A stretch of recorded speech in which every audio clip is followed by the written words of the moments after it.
दोस्तों सोचिए अगर आप एक सुबह उठे और आपको रियलाइज हो कि आपका बॉडी का साइज कल के मुकाबले थोड़ा छोटा हो गया है। आपको लगता है कि शायद ये आपका वहम है, लेकिन अगले दिन आपकी शर्ट आपको ढीली होने लगती है और कुछ ही दिनों में आप एक छोटे बच्चे जितने रह जाते हो। लेकिन डर तब नहीं लगता जब आप छोटे होते हो, डर तब लगता है जब आपका वही प्यार अगर आपके लिए मौत का जाल बन जाता है, जहाँ एक नन्ही सी बिल्ली एक खूंखार शेर बन जाती है और एक मामूली मकड़ी किसी मॉन्स्टर से कम नहीं लगता है। आज हम बात कर रहे हैं 2025 की सबसे हटके survival thriller the shrinking man की। पॉल नाम के आदमी की एक ऐसी दास्तान जिसे देखकर आपकी रूह कांप जाएगी। इसकी कहानी शुरू होती है पॉल नाम के एक आदमी से जो अपनी वाइफ के साथ में एक बोट ट्रिप पर गया होता है। सब कुछ परफेक्ट चल रहा था, लेकिन तभी अचानक से बीच समंदर में एक चमकता हुआ धुंध उनकी बोट से टकराता है। पॉल उस वक्त उस बोट के डेक पर था, इसीलिए वो उस अजीब केमिकल मिस्ट में पूरी तरीके से भीग जाता है। शुरुआत में कुछ नहीं होता, लाइफ नॉर्मल चल रही होती है, लेकिन कुछ हफ्तों बाद पॉल को फील होता है कि उसके कपड़े उसको फिट नहीं आ रहे हैं। वो डॉक्टर के पास जाता है, उसके टेस्ट होते हैं और जो सच सामने आता है वो होश उड़ा देने वाला था। पॉल का डीएनए चेंज हो रहा है, वो हर दिन 0.5 इंच छोटा होते जा रहा है। इमेजिन कीजिए उसका मेंटल स्टेट। वो डॉक्टर से पूछता है क्या ये रुकेगा, लेकिन किसी के पास भी कोई जवाब नहीं होता है। अब मूवी का असली थ्रिलर शुरू होता है। पॉल अब सिर्फ 1-2 फीट का रह गया है। वो एक डॉल हाउस में रहने को मजबूर हो जाता है। उसकी वाइफ उसे प्यार तो करती है, लेकिन अब उनके बीच में वो कनेक्शन नहीं रहा। एक दिन ऐसी घटना होती है जो पॉल की जिंदगी बदल देती है। उनकी पालतू बिल्ली जो उनके साथ कभी खेला करती थी, वो अब उसे चूहा समझकर उस पर अटैक कर देती है। जान बचाते बचाते पॉल घर के बेसमेंट में गिर जाता है। उसकी वाइफ को लगता है कि बिल्ली ने पॉल को मार दिया या कहीं वो खो गया है, लेकिन पॉल जिंदा था पर बेसमेंट की अंधेरी दुनिया में कैद। अब पॉल का साइज सिर्फ 6 इंच का रह गया है। यहाँ का हर एक सीन आपको गूज़बम्प देने वाला है। बेसमेंट में पानी की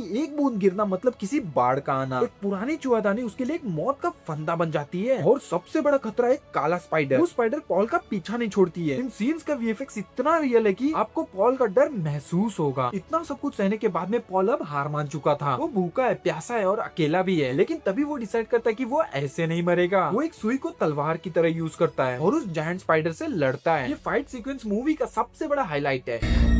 Ça mange les moustiques.